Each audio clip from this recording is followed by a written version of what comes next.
Siç u thashë edhe më herët, bëhen 5 vite nga reforma në drejtësi. Në fakt është duke u mbajtur në këto çaste në Ministrinë e Drejtësisë edhe një aktivitet lidhur me çështjen ku sigurisht janë prezent njerëzit edhe krerët më të rëndësishëm sa i takon pikërisht drejtësisë në vend. Shkojmë në këto momente live duke qenë se po mban fjalën e saj në këto çaste pikërisht ministrja Sidorela Gjoni. Mos rreshtur në asnjë moment së besuari dhe punuari në drejtim të këtij projekti për rikthimin e besimit të qytetarëve tek drejtësia. 5 vjet nga miratimi i reformës në drejtësi janë provë gjallë e një sër arritjesh tepër të rëndësishme, që kanë shërbyer si gur themeli në kapërcimin e sfidave të drejtësisë së re, që tregojnë qartësisht se reforma është në udhën e duhur në një proces të pakkthyeshëm. Arkitektura kushtetuese dhe ligjore ka garantuar pavarësinë dhe paanësinë e plot të sistemit të drejtësisë. Të pandikuar nga politika dhe faktor i jashtëm, organet e qeverisjes të sistemit të drejtësisë kanë në dorë që përgjegjësinë e tyre kushtetuese dhe ligjore në promovimin, emërimin e magjistratëve në sistem, ashtu si dhe inspektimin dhe procedimin disiplinor në rastet e shkeljeve, ta ushtrojnë me përgjegjshmëri dhe transparencë. Kushmërisë po njeh një kurbë rritëse, duke shënjuar në vimësi me rezultate të prekshme, të vlerësuara dhe të mirëpritura nga qytetarët dhe partnerët ndërkombëtar. Pastrimi i sistemit nëpërmjet procesit të vettingut nga gjyqtar dhe prokuror të korruptuar dhe të padenjë për sistemin, si dhe rezultatet e deri tanishme të strukturave të posaçme kundër korrupsionit dhe krimit të organizuar, janë domethënëse dhe shpresdhënëse që dëshmojnë se reforma do të rikthejë besimin e qytetarëve në drejtësi. Ringritja e gjykatës kushtetuese dhe gjykatës lartë përtej vonesave tashmë të njohura, sot janë funksionale dhe që pritshmëria ndaj tyre për paanësi, profesionalizëm dhe integritet në vendimarrje është shumë e lartë. Jemi të gjithë të ndërgjegjshëm se vështirësitë me të cilat përballet zbatimi i reformës sot nuk janë të pakta. Procesi i vettingut do duhet të vijojë me ritme më të shpejta, duke respektuar standardet më të mira dhe të unifikuara në gjithë vendimarrjen e institucioneve përkatëse të këtij procesi. Vakancat e krijuara në sistem për shkak të largimeve të shumta kanë pasjell nevojën për të adresuar strategjikisht rritjen e numrit të pranimeve në shkollën e magjistraturës, por dhe ruajtjen e cilësisë profesionale, formimit të shëndetshëm etik dhe promovimit të gjyqtarëve dhe prokurorëve në sistem.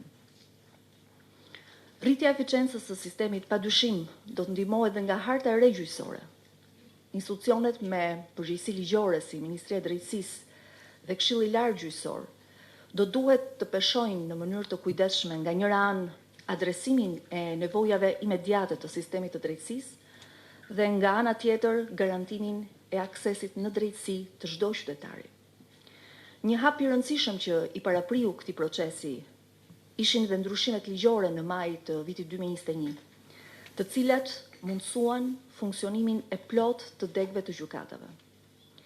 Disa vështirësi i kemi adresuar suksesshëm përmes paketës ligjore të eficiencës së sistemit, përmes përmirësimit ndjeshëm të mirë administrimit të sistemit gjyqësor dhe prokurorisë, përdorimin me eficiencë të burimeve njerëzore dhe financiare, lehtësimin e gjyqtarëve dhe prokurorëve nga një seri veprimesh administrative nëpërmjet njësive ligjore të parashikuara rishtas, uljen e ngarkesës, por njëkohësisht edhe shpejtësinë e gjykimit për qytetarët. Tani më, avancimi i reformës në drejtësi është në momentin që kërkon vullnet, pune dhe shumë bashkëpunimi midis gjithë aktorëve. Gjithkush prej nesh ka përgjegjësinë dhe detyrat e veta që burojnë nga kushtetuta dhe ligji, por gjithë ndajnë të njëjtin qëllim.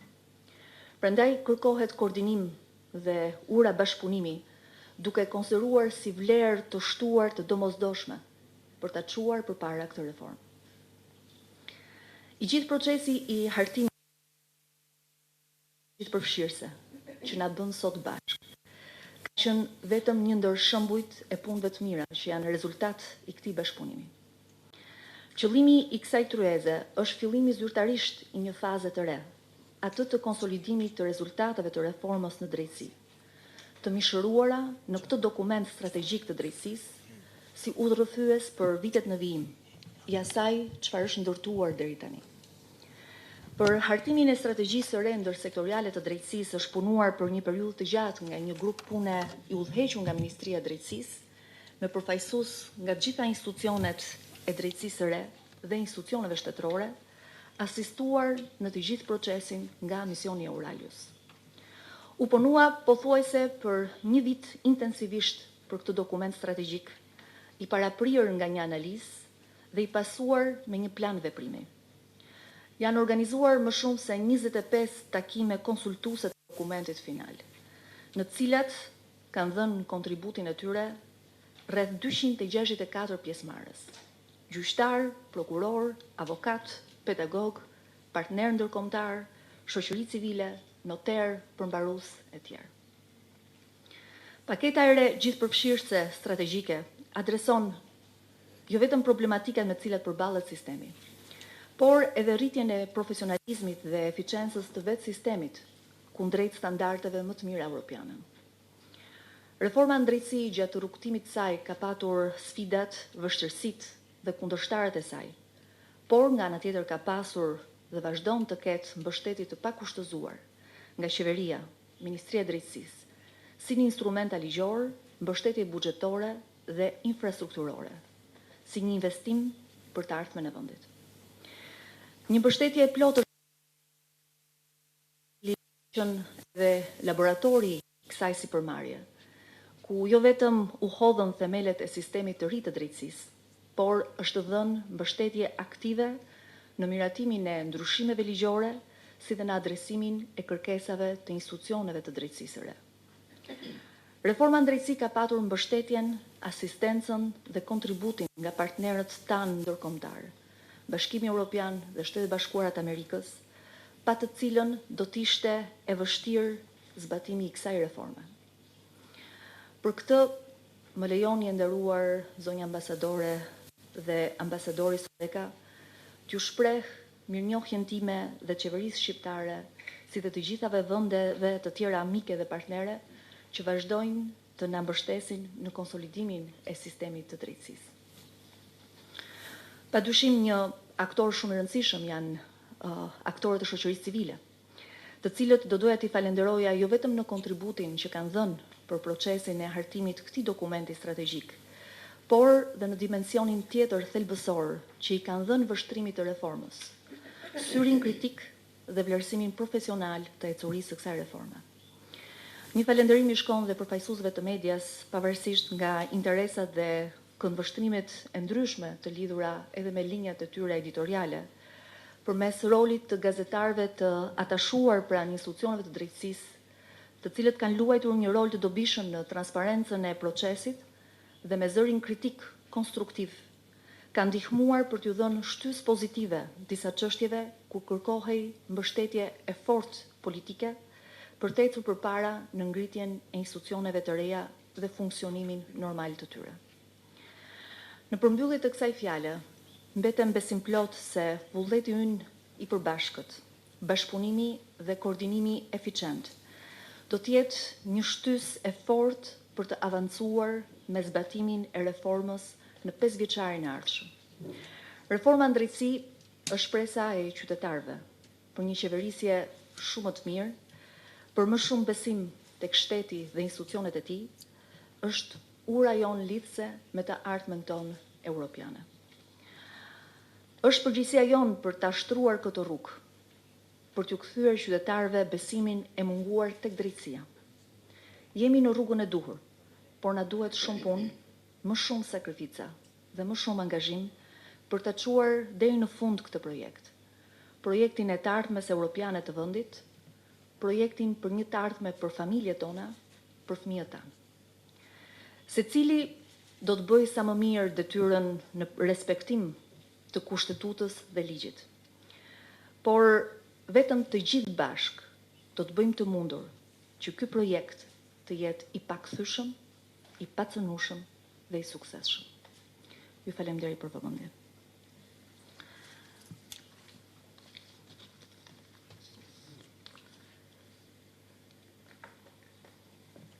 Dhe tani më lejoni të jap fjalën ambasadorit të delegacionit të Bashkimit Evropian në Shqipëri, shkëlqësisë së tij, zotit Luigi Soreca. May I just you all, thank you, Minister, friends, colleagues.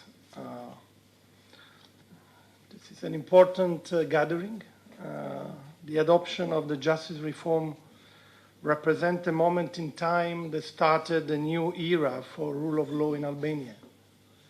It is one of the most important steps taken by the country in the 30 years since the fall of the dictatorship. It marked a decisive start for a modern and European Albania. That moment deserves today to be remembered. Adopting the reform took courage, trust, hard work and strong commitment. The implementation phase in these 5 years has brought the acknowledgement of the complexity of the reform. Its implementation has not been easy, has not been perfect. But these 5 years has brought us also the conviction about the necessity of this reform. It is essential for Albania to move forward away from its past towards a European future. The period of implementation has also confirmed to us all that when Albania and Albanians work together and unite forces, all is possible. When there is a will, there is a way. Putting the reform into practice has been hard, particularly so because it is fight against impunity. It's fight to regain public trust, and most importantly, fight to re-establish integrity as a core value. An effective implementation requires follow-up, commitment, engagement, and intensified dialogue. It requires strength to go on when there are some who are unwilling to cooperate or to be constructive. Implementation requires strength, sometimes pragmatism. It requires certainly resilience, competence, and leadership. Resilience means standing up and trying again when the formula does not immediately meet the huge expectations. Competence is the ability and drive to apply the highest EU standards possible. Leadership implies enhanced coordination, cooperation, and ability to reach a sustainable agreement, choosing the right advice at the right time with a solution and cooperation-minded attitude for the success of the reform. Let me therefore take the occasion today to ask for more resilience, more cooperation and consultation, and more leadership from all sides of the political spectrum, for all justice institutions and from civil society and academia. The ongoing work on the efficiency of the judiciary is, in my view, the priority of priorities, focusing on delivering on the basic expectation of the citizens, efficiently delivering justice. It is then important to secure some of the greatest gain of the justice reform, independence and integrity of the justice systems in the next months when some of the new institutions will be renovated. We consider that the main objective for the next 4 years is to work even harder to close and seal the implementation of the reform. The new parliament in September will have important responsibility and will be scrutinized on their engagement. After 5 years and at the end of the first cross-sector justice strategy, we find ourselves now in a pivotal moment. The constitutional and legal basis is in place, the institutional framework is complete, and the first result in the fight against impunity and corruption have been achieved. The new second justice strategy that we discussed today must take the reform to the next steps. Its goal of the approximation of the Albanian justice system with the best European standards in all its aspects. The strategy is a tool to this end, an important tool of coordination and cooperation on the next steps for the justice reform. It is encouraging and rewarding to see today around the table all the main players engage in the planning for the future. It is a good way to mark the anniversary of such an important reform for Albania.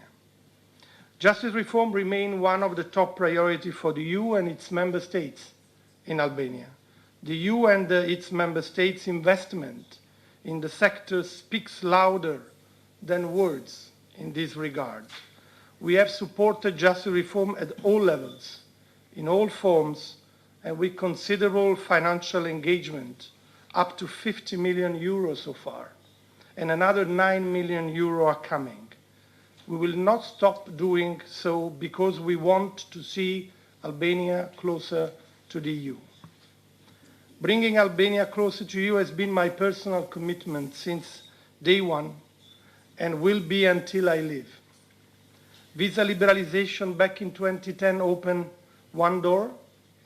Justice reform has highly contributed to open another door last year with the decision of opening negotiation, and I hope that the main door of starting accession talk will open very soon.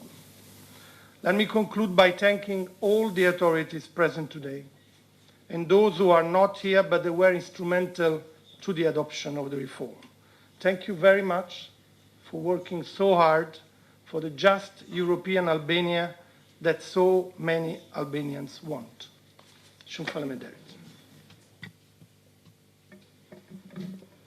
Faleminderit, nderuar ambasador Soreca, për fjalët tuaja inkurajuese në këtë tryezë, por njëkohësisht edhe për mbështetjen tuaj të Komisionit Evropian, Bashkimit Evropian, jo vetëm në asistencën teknike. Ka përfunduar fjalën e saj më herët Ministre e Drejtësisë Sidorela Gjoni, teksa pasaj sigurisht ka vijuar ambasadori i Bashkimit Evropian Luigi Soreca. Në këtë moment është Ministre Sidorela Gjoni e cila falenderon padyshim Bashkimin Evropian për kontributin e dhënë në reformën në drejtësi, teksa në këtë moment do të bëhet gati të marrë fjalën e saj edhe ambasadorja e Shteteve të Bashkuara të Amerikës Yuri Kim, por padyshim që në një ditë të rëndësishme siç është kjo sot e 5 vjetorit të reformës drejtësi, jo vetëm këta 3 persona, pra jo vetëm Sidorela Gjoni, Luigi Soreca dhe Yuri Kim, por shumë persona të cilët kanë kontribuar për drejtësinë në Shqipëri, do të bëjmë fjalën e tyre. Në këtë çast është gati Yuri Kim, e dëgjojmë bashkë. Minister Gjoni, Ambassador Soreca, distinguished colleagues, it's great to see all of you. It's a very important moment that we come together. 5 years ago, Albania enacted the constitutional and legal amendments which established a framework for comprehensive justice reform. Polling at the time showed that 93% of Albanian citizens supported justice reform. They demanded justice reform, which demonstrates just how much normal Albanians, average Albanians, want real, fundamental change in the justice system in Albania. As I often like to say, justice reform has not been easy, quick, or perfect, but we are now seeing results. Albania has made tremendous progress towards the justice reform that its citizens demand, and we are seeing the results of all of those efforts. All the institutions established by passage of justice reform in 2016 are now fully functional. Some are not fully populated, but they are functional, including the High Court, the Constitutional Court, High Judicial Council, and the High Prosecutorial Council. As we have all seen from the headlines, SPAC and NBI are also established, they are functioning, and they're delivering results.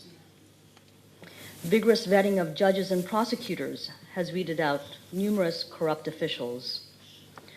With the justice institutions now in place, they are showing that they can act and they can deliver results on behalf of the Albanian people. They are showing that the law applies equally to everyone, big and small. No one, no matter how powerful you may think you are at this moment, no one is above the law. And it is up to Albania's justice institutions, it is up to you to demonstrate through your actions that this is true and will be true. It is the hope of Albania and the Albanian people, and it is the hope of everyone around this table to ensure that we get justice reform right and that we break the cycle of impunity and generate hope for the next generation. As I said, we are beginning to see results from convictions of top prosecutors to the arrests of politicians, police, and organized criminals that have made the headlines over the last few weeks. Many said it couldn't be done. Many, in fact, didn't want it to be done. But it's happening. Many will continue to hope, and many will continue to act to prevent it from going on. It's the job of everyone at this table, but primarily the job of Albanians at this table, not foreigners, Albanians at this table, to reaffirm and reconfirm your duty and to execute your duty as your people trust you to do. Now is the time for you to firmly open a new era in Albania, to create a system where the average person has hope that they will have a fair shot in life, is given as much consideration as the demands, fair or not, of the powerful and the wealthy. It's a start. You have made a good start. You have made good progress. Much more needs to be done. It's a critical moment. The United States encourages you. We are with you. We want to see you continue the good work to overcome the obstacles that remain in your path. We have supported justice reform strongly from the beginning in 2016 and will be with you through the end. I want to point out that U.S. support for justice reform began under the Obama administration. It continued under the Trump administration. And I can assure you that under the Biden administration, this support will only strengthen. We will be with you until the end. As we mark 5 years since the passage of the laws, it's a good time to celebrate, because there is much to celebrate. Much has been accomplished. It's also a good time to look around and assess where we are, where we need to go, what we've done right, what can be improved. It's time to have a hard, objective, and effective look at the progress that's been made and be realistic, adjust accordingly, and continuously improve so that you can succeed on behalf of your people. Today is a good time to begin a discussion about the next 5 years. For real, meaningful change, it is up to you, the stakeholders in the justice system, and the Albanian people, to embrace change, to believe in change, to embrace reform, to make the system work for everybody, and to show to those that have taken advantage of a broken system that their days are over, that they may no longer steal from the Albanian people, that they may no longer impose their injustice on everybody else. It's time to show that justice will prevail in Albania. Thank you very much. Faleminderit e nderuar ambasadore Kim për praninë dhe mesazhet tuaja në këtë tryezë, të cilat dëshmojnë dhe njerë mbështetjen e jashtëzakonshme që Shtetet Bashkuara të Amerikës, ju personalisht, së bashku me misionin Obdat, po Ka përfunduar fjalën e saj edhe ambasadorja Yuri Kim, e cila sigurisht që pati disa pika kryesore në fjalimin e saj, do të çoja hapjen e një diskutimi të përbashkët mes të gjithë personave që ndodhen në atë tryezë në lidhje me se çfarë do të bëhet për drejtësinë në Shqipëri në 5 vitet e ardhshme, pasi komplimentoi atë që ka ndodhur në këto 5 vite ku është bërë relativisht shumë, tha ajo. Gjithçka ka nisur në kohën kur Amerika drejtohej nga Obama, më pas vazhdoi mbështetja e Shteteve të Bashkuara të Amerikës për reformën në drejtësi në Shqipëri edhe me Trumpin si president në Amerikë, teksa padyshim do të ketë akoma edhe më tepër fuqi edhe më tepër shtys, tha ajo, me Biden në krye të Shteteve të Bashkuara të Amerikës. Në fakt, sigurisht që qëndrojnë në të njëjtën linjë, ashtu si Soreca edhe Yuri Kim, teksa në këtë çast do bëhet gati të mbajë fjalën e tij edhe fjalën e saj, më saktë Adea Pirdeni, e cila është zëvendës ministre e drejtësisë.